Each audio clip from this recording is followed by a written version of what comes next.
Bismillahirrahmanirrahim. Assalamualaikum warahmatullahi wabarakatuh. Alhamdulillahirabbil alamin. Alladzi ahyana ba'da ma amatana wa ilaihi nusyur. Asyhadu an la ilaha illallah, asyhadu anna Muhammadan abduhu wa rasuluhu la nabiyya ba'da. Hadirin kaum muslimin, ayah bunda, tuan puan abang kakak, para jemaah dimanapun anda berada, TV dakwah Al-Sururi yang berbahagia. Hari ini kita akan coba mengangkat tema yang sangat penting untuk memperhatikan evaluasi pada diri kita masing-masing terkait pengetahuan yang harus kita pahami bahwa sesungguhnya hidup di dunia itu sifatnya sekejap, sedangkan hidup di akhirat sifatnya selama-lamanya. Hadirin kaum muslimin, ayah bunda, tuan puan abang kakak yang sama berbahagia.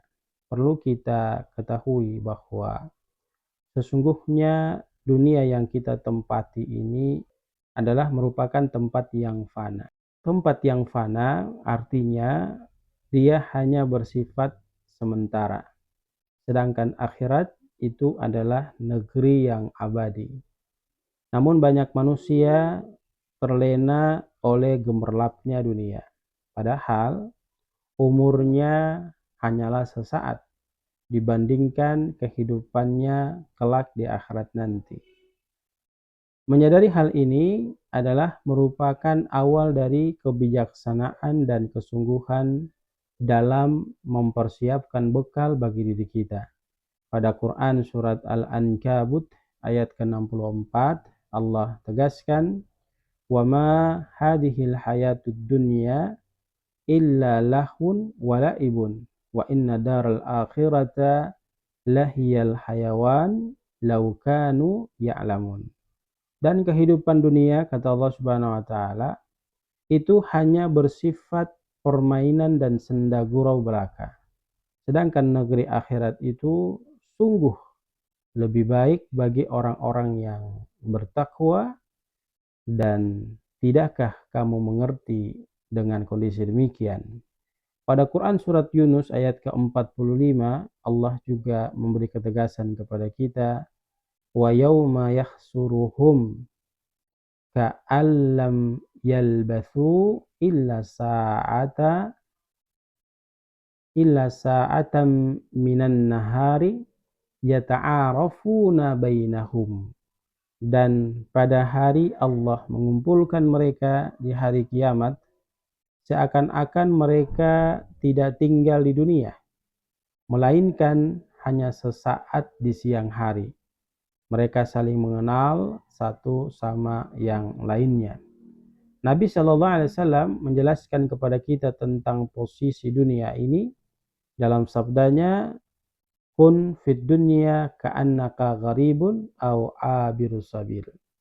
Jadilah engkau di dunia ini seperti orang asing atau seorang musafir, yang kemudian memberikan makna kepada kita bahwa memang sesungguhnya kehidupan kita di dunia ini sifatnya sementara. Bahkan diriwayatkan dari Tirmizi, Nabi SAW menyampaikan kepada kita, mali walid dunya, ma'ana fid dunya ila karakib, istadhalla tahta syajaratin, thumma raha tarakaha. Apa urusanku dengan dunia? Kata Nabi SAW. Aku di dunia hanya seperti seorang pengendara yang berteduh di bawah pohon, lalu pergi dan meninggalkan pohon tersebut. Sebuah kisah menarik datang dari Umar bin Abdul Aziz dan lenterahnya berkaitan dengan kehidupan dunia yang sifatnya sementara. Ketika Umar bin Abdul Aziz menjadi khalifah, seorang tamu datang untuk berbicara urusan pribadi dengan Umar bin Abdul Aziz. Maka Umar pun meniup lentera pemerintah dan menyalakan lentera pribadi. Tamu itu heran, lalu Umar berkata, minyak yang ini dari Baitul Mal, uang negara, sedangkan yang itu dari uangku sendiri. Maka pesan dari kisah di atas menyatakan kepada diri kita bahwa Umar bin Abdul Aziz sangat sadar bahwa dunia ini hanya sementara. Ia tidak ingin mengambil keuntungan sedikit pun dari dunia dengan cara yang salah. karena ia tahu kelak akan diminta pertanggungjawaban di akhirat yang kekal di hadapan Allah Subhanahu wa taala. Maka dia berhati-hati dengan menggunakan fasilitas negara. Lalu yang kedua, kisah Salman Al-Farisi dan hidangan mewah. Suatu hari dalam cerita sejarah, Salman Al-Farisi diberi hidangan mewah. Ia menangis dan berkata, Rasulullah SAW ketika wafat, bantalnya hanya terbuat dari kulit yang diisi serat pohon kurma. Dan hari ini aku menikmati makanan mewah seperti ini. Ia takut bahwa dunia telah memperdainya. Padahal ia tahu bahwa kehidupan akhirat itu jauh lebih berharga dan lebih abadi dibandingkan dengan kehidupan dunia. Pelajaran yang dapat kita ambil dari pembahasan di atas adalah yang pertama, kesadaran akan kefanaan dunia mendorong kita untuk tidak terlena dengan kenikmatan dunia yang sifatnya sementara. Yang kedua, akhirat adalah kehidupan yang sejati dan abadi. Maka fokus utama haruslah pada persiapan menuju kampung akhirat. Yang ketiga, amal soleh adalah merupakan bekal terbaik, bukan harta, jabatan, kedudukan, dan ketenaran yang kita miliki. Yang keempat, orang yang beriman tentu akan selalu merasa dunia ini tempat persinggahan dirinya, bukan tempat menetap untuk dirinya. Yang kelima, waktu di dunia itu yang kita miliki sangat terbatas. Maka jangan ditunda untuk berbuat baik, melakukan amal-amal soleh, sebab kita tidak tahu dalam kondisi apa dan di mana kita diwafatkan oleh Allah Subhanahu wa taala.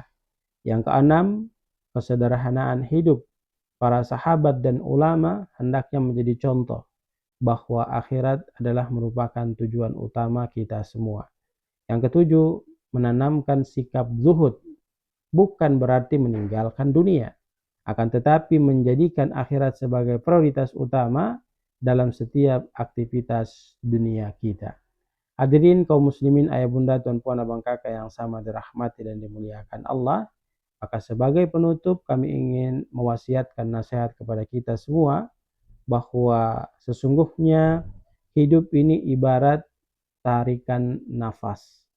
Ya, dunia hanya jembatan menuju kampung akhirat kita yang sesungguhnya. Maka jangan sampai kita disibukkan untuk memperindah dunia kita saja, tapi jadikan dunia itu sebagai jembatan tujuan utama kita untuk menggapai kebahagiaan yang sempurna ketika kita kembali menghadap Allah di kampung akhirat kita.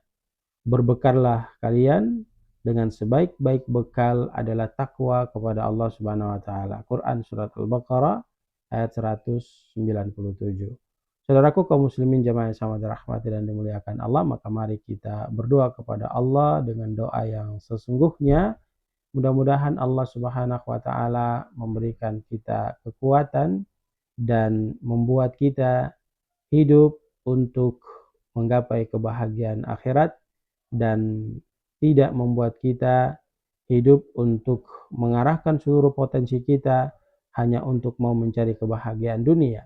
Tetapi dunia itu kita jadikan sebagai tempat dan jembatan bagi diri kita untuk menggapai kesuksesan hidup kita kelak di akhirat nanti dengan melakukan amal-amal soleh yang memang harus kita lakukan sebab fungsi kita diciptakan adalah untuk melakukan kebaikan. Alladzi khalaqal mauta wal hayata liyabluwakum ayyukum ahsanu amala. Tidaklah Allah Subhanahu wa taala menciptakan hidup dan mati kita kecuali dalam penciptaan hidup mati itu Allah hanya ingin mau melihat siapa di antara kita yang kualitas amal ibadahnya, amal kebaikannya jauh lebih baik dibandingkan dengan yang lainnya. Barakallahu fikum, jazakumullah khairan. Assalamualaikum warahmatullahi wabarakatuh.